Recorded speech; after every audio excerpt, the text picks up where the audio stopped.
when that stopped.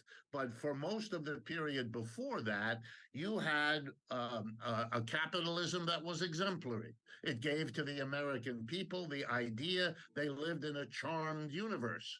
If they were religious, they thanked God for all of that. If they weren't religious, they thanked the capitalist economic system for carrying them not only big profits, but rising real wages. Okay. In the 1970s, that happy story came to an end. And it's very important to understand that if you want to look at a period of underperformance, well, then the 1970s into the 80s is the inflection point. It's when US capitalism stopped being the engine of spectacular economic growth and became instead a laggard, a society that wasn't growing anywhere near as fast relative to others as had been the case. So what is going on in these last 40 to 50 years is a radical reorganization of the world economy. The United States was the successor to the British Empire. After World War II, it was the American Empire, no longer the British Empire. And Britain is a fantastic show for what happens when you lose your empire. Britain is now well along in returning to its original status of being a cold, wet, offshore island to the continent of Europe.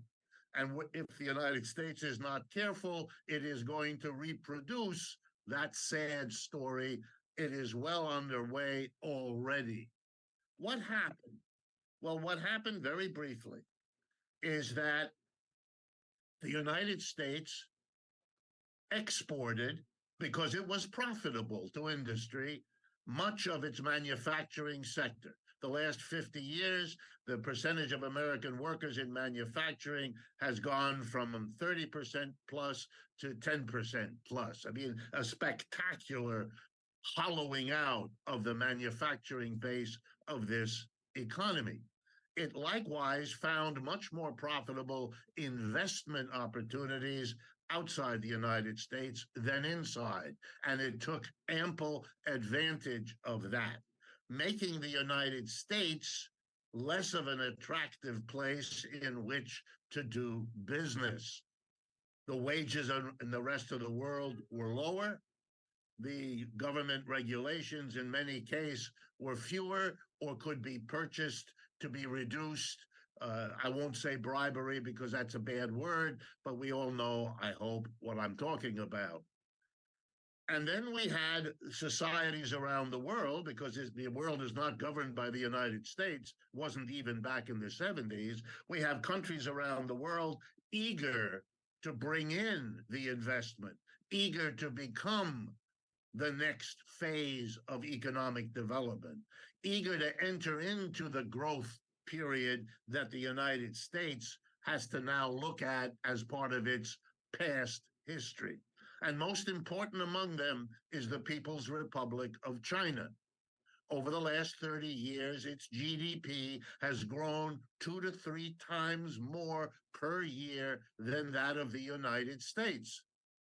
That is an incredible record. This country, one of the poorest on earth.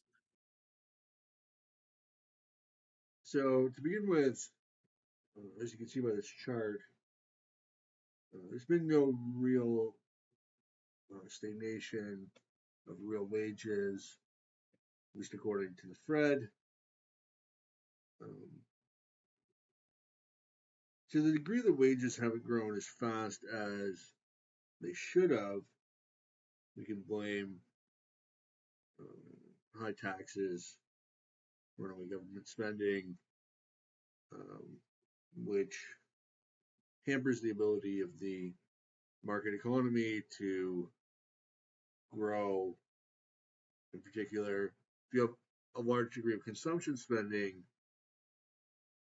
that's going to impede capital accumulation, which is a long-term driver of wages. Somebody like Richard Wolfe would probably say unions agitating for higher wages is how wages increase. But the reality is the workers becoming more productive, because there's more capital in the economy, is what drives long-term wage increases. And another thing I just want to point out is that Wolfe cites foreign investment as a reason for America's decline, which and jobs going overseas, which confuses me because as a socialist and somebody who's presumably cares about people in the third world, you should be happy if the United States is exporting jobs. The United States, a very prosperous country with high wages, even for the lowest income workers relative to global norms. If they build a factory in Mexico or in Indonesia or the Philippines or Brazil or wherever, start building cars there, not only are they creating a large number of high paying jobs, um, high paying relative to the economy in question, they're also creating the factory, the capital, so that if the company were to someday pull out of the country, that factory would still be there, could be repurposed for production of something else. Um,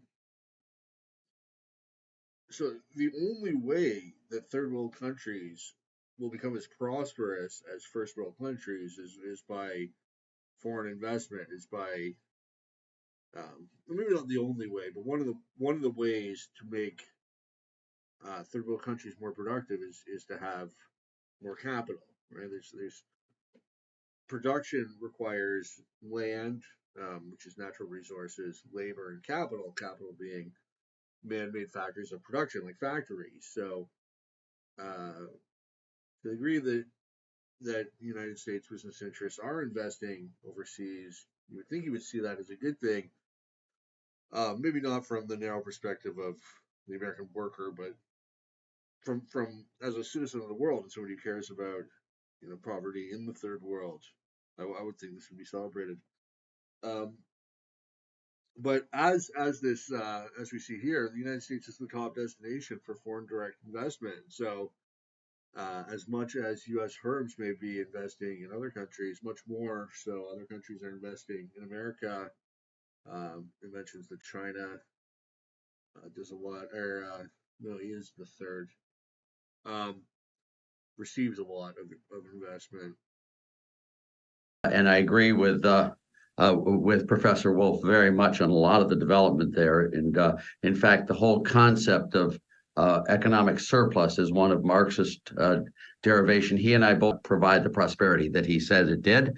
It did so by using price systems, the quid pro quo system there. It created economic growth, a prosperous world. That prospered really in 1930. I would say the Great Depression was the first real clear chink in the whole system of economics, and it wasn't because of capitalism failing. The 1930s was a failure of government, not of capitalism. This is when government went way beyond the role it should play in an economy. There is a major role in a capitalist system for government. You need to have taxes. What you need is a low rate, broad-based, flat tax. You need spending restraint. You need sound money.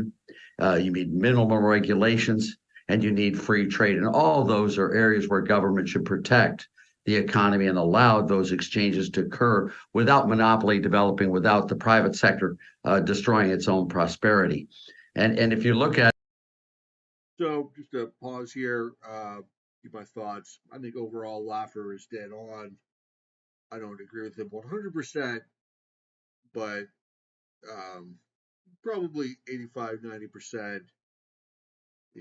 Limited government, small government, uh, small taxes, sound money. The fact that he endorses a gold standard, which is incredible in this day and age. Very few people, especially of his stature, um, understand the importance of sound money, a gold standard. Um, so basically, I think his point of view phenomenal. I think total government funded itself and it did its role very well. And the U.S. exceeded all expectations. It became the number one in the world. The Great Depression, we raised the highest marginal income tax rate from 24% to 94% in 1944. We destroyed the system with huge increases in government spending, and of course, a military venture that was just outrageous beyond belief. And that was really where government became too large. And right now, government is way, way, way too large and is inhibiting the capitalist system from really expanding wealth, prosperity, and jobs for all. And this is why I think we. And that's exactly it. Also, very interesting to hear Laffer critical of America's entrance into World War II. This is an issue that's sacrosanct with liberals and conservatives. Everybody thinks that America had to fight World War II, had to go over there to fight Hitler. What, you want the Germans to take over the whole world? You're crazy. When in reality, during World War II, there's a very strong movement opposing American entrance into the war, the America First movement, which is why FDR had to basically bait the Japanese into hitting Pearl Harbor so that he could go fight the war in Europe that he was dying to fight. And just not that Laffer said all that, but interesting that his language indicated maybe he's critical of American entrance into World War II, or at least he critical of the massive spending that it entailed. But dead on, that government's grown way too large. I think I cut this part out, but he described how the federal government used to be funded not by an income tax, not even by a sales tax, but by a uniform tariff, not a protectionist tariff, but just a revenue-raising tariff in the sale of land. And 100% agree that with what he's saying, that because government's so big, this has slowed down the ability of the economy to grow. That's why economic growth rate was so much higher towards the end of the 19th century, as Wolfe, in fact, pointed out in his opening speech, and that because government spending is necessarily consumption, they talk about investment, but invariably the money is consumed. That comes at the expense of economic development, of capital accumulation, of new businesses being started, of wealth being created, and comes at the expense of higher salaries for private sector workers and investment, savings and investment. And the trouble is magnified with monetary policy, inflationary monetary policy that punishes savers and rewards debtors, so that you have this orgy of consumption and people running up credit card debt, and it's all live for the moment and don't plan for the future. Back to the debate. For the difference here, I'm going to exaggerate, but I want to make the point.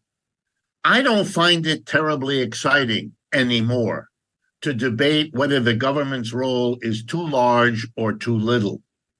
Partly that's because I don't see the government as an independent actor in this drama. I see our government here in the United States, as I see most governments, heavily shaped, influenced, controlled by, in a capitalist system, the captains of industry, the corporate titans, whatever you want to call them. I don't see the government as an independent actor.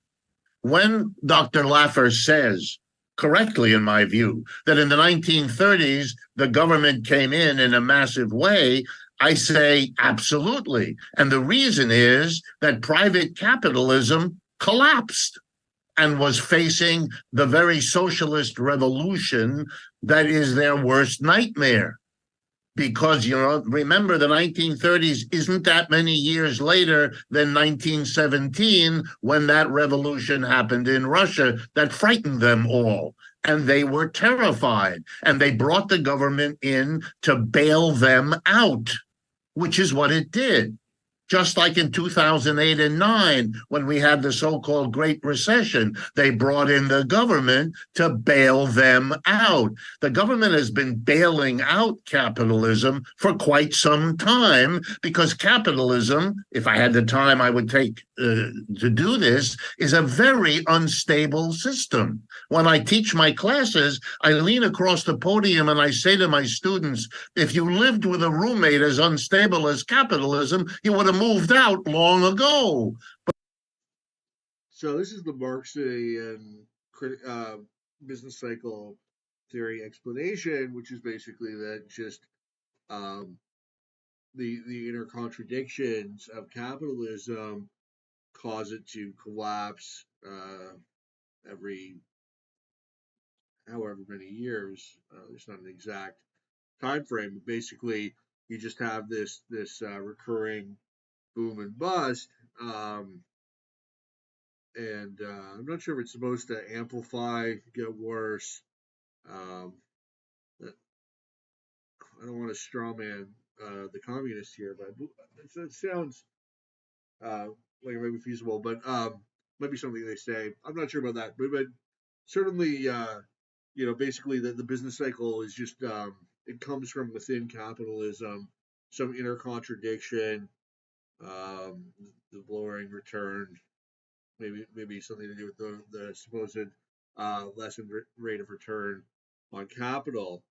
And what happened was there's three things that occurred at about the same time, which was the birth of modern industrial capitalism, um, the start of the business cycle, and then the establishment of the first central bank, the Bank of England.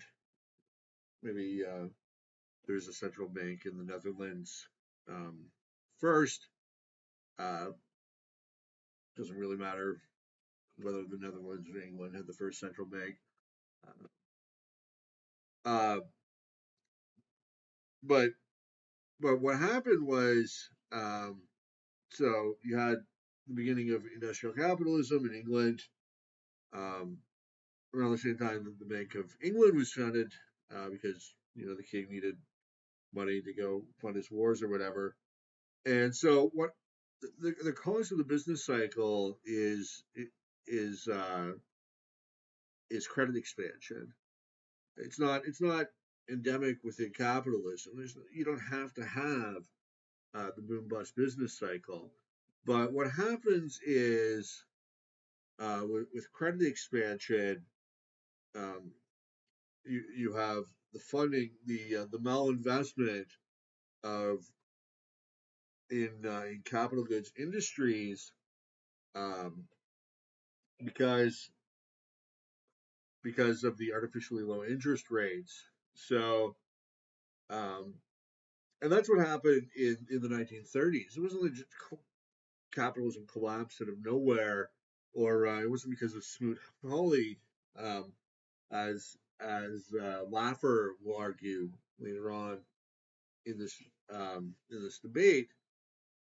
Not that the tariffs helped or anything, but the real culprit was the bank credit expansion of the 1920s, because America was still a gold supply, uh, gold standard at the time, but it wasn't a true gold standard in the sense that there was more money than there was gold. Um, Especially, well, it depends on how you calculate the total amount of money. Because, like, is a bank account money? What about if you have life insurance policy that you can cash out? Is that money? Um, is a time deposit in a bank money? So depending on how you count money, because um, like, you should count a bank account as money. I think that's basically money, even though it's not cash money necessarily. But still, you can go to the bank and take out the money, spend it. You don't have to go to the bank. You can spend it online or whatever with your card. So, if you count bank accounts as money, which you should, then there was a massive increase in the money supply by some, let's say, 26 billion during the 1920s that was not corresponded with an increase in the supply of gold. So the gold standard wasn't actually being adhered to because of this fractional reserve banking system, credit expansion, and so the 1920s was also a time of great prosperity and production, um, as Wolfe was saying earlier. This whole time period, uh, basically things were going really well, swimmingly. Wages were increasing very fastly, as people were getting rich, basically. And the 1920s was like the epitome of that. Um, but the Federal Reserve tried to maintain their policy of a stable price level, which is, I mean, they don't even try to do that anymore. They've given up, but they aim for that, and they get like 2 to 5% or whatever. Um, but all through the 20s, they were aiming at and relatively successful in maintaining a stable price level. But the problem was there was so much production and innovation going on that really prices were supposed to have fallen, and they would have if the money supply had been kept stable. That's the beauty of a capitalist, gold standard, laissez-faire free market economy is uh, prices go down, and like even if your wage will stay stable, but price of everything else goes down, so your real wages increase. And in fact, in like the Gilded period, like the 1870s to 1890s, real wages were increasing like very rapidly. Some would say because of industrialization, which is part of it maybe, but whatever the case, you're seeing like 50% wage grade increase over a decade or two, something that we don't see nowadays. We do see some modest wage increases because, well, as a society, we're trotting along, we're improving. I mean, that's the standard. You expect a little bit of progress. We've gotten somewhere since the Middle Ages. We're no longer, 7 people to a bed in a hut, but um, but but yeah, Wolf's just completely wrong about the business cycle. It's not just an inherent contradiction in capitalism. It's caused by fractional reserve banking. It's caused by central banks. It's caused by government intervention in the money supply. If you just had a gold standard and a real gold standard and no cartelization of the banking system under the Federal Reserve or the Bank of Canada or what bank of whatever whatever central bank controls the banking system in your country. If you had a system of free banking, for one thing, you wouldn't have this credit expansion because demand for repayment in specie, aka gold, would cut out any credit expansion long before it became a problem. So 1929, the real culprit was the credit expansion. They lowered the reserve requirements, and you had this massive increase in the money supply that was not backed by gold that that led to and it was specifically bank loans to businesses. So over investment in capital, which led to the crisis 1929, the stock market crash, and then that itself wouldn't have even been that big a problem. But then you had the Richard Wolfs of the era, screaming their hairs out, "Oh no, capitalism's collapsing! Something must be done."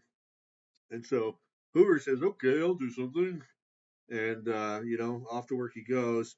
And the problem is when you're in a recession, the more the government does to fix the problem, the worse it becomes.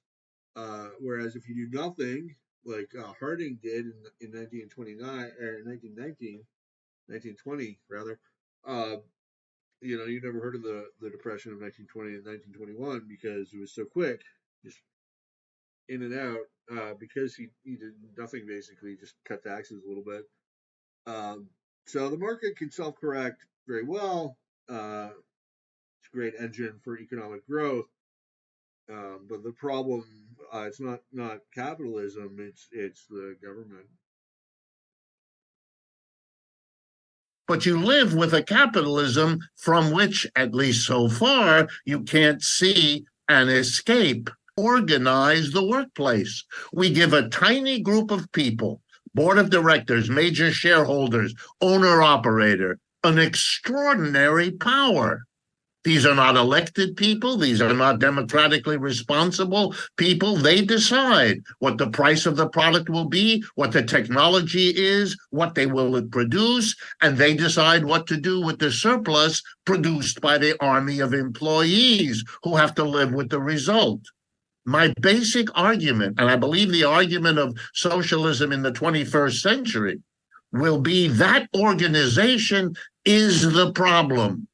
And we have to be able and willing as a society to question that organization rather than to assume it's the best, the latest, the best human beings can do, and then argue about whether the government should do more or less.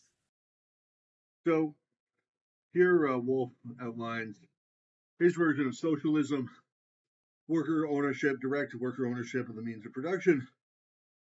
And sure, I would rather, instead of being a worker, be a worker owner. I mean, yeah, but but that's not really the option because the factory belongs to somebody. So unless you're going to steal it or seize it, in the Marxist terminology, I mean, uh, and there's nothing stopping socialists from starting co-op businesses. They want to pool together a few $1 million. Maybe they can get some investment from Marxist academics like Richard Wolfe here. They can start a factory and they can share the ownership entirely among themselves. But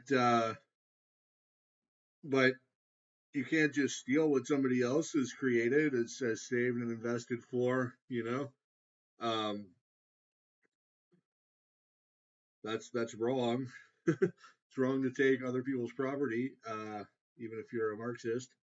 And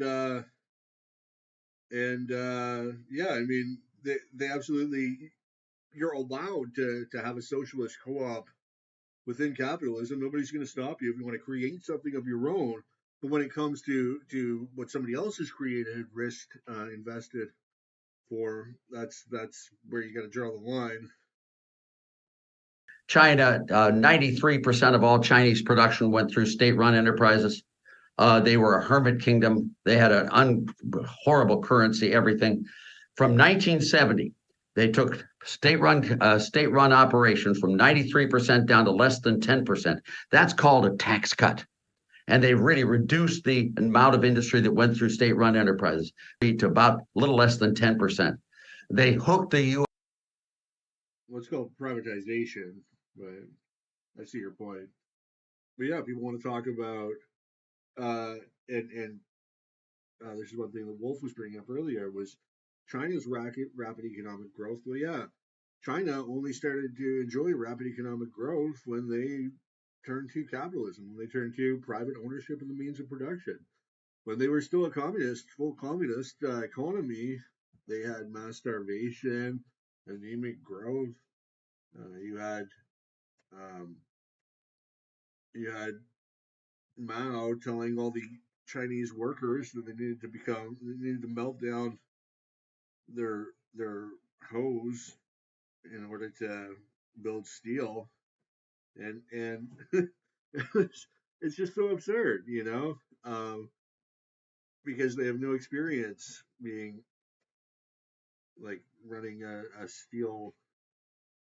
What is that? A forge? And they're all trying to set up forges in their backyards. Meanwhile, they need the hose to hoe the crops because they're agrarian peasants. I mean, so yeah, once China started embracing capitalism and the free market economy, and as Laffer said, went from entirely state-owned enterprise to 90% private enterprise competing with each other, and like Laffer said, China's got more billionaires than anybody. Like Wolfe said. So yeah, capitalism works.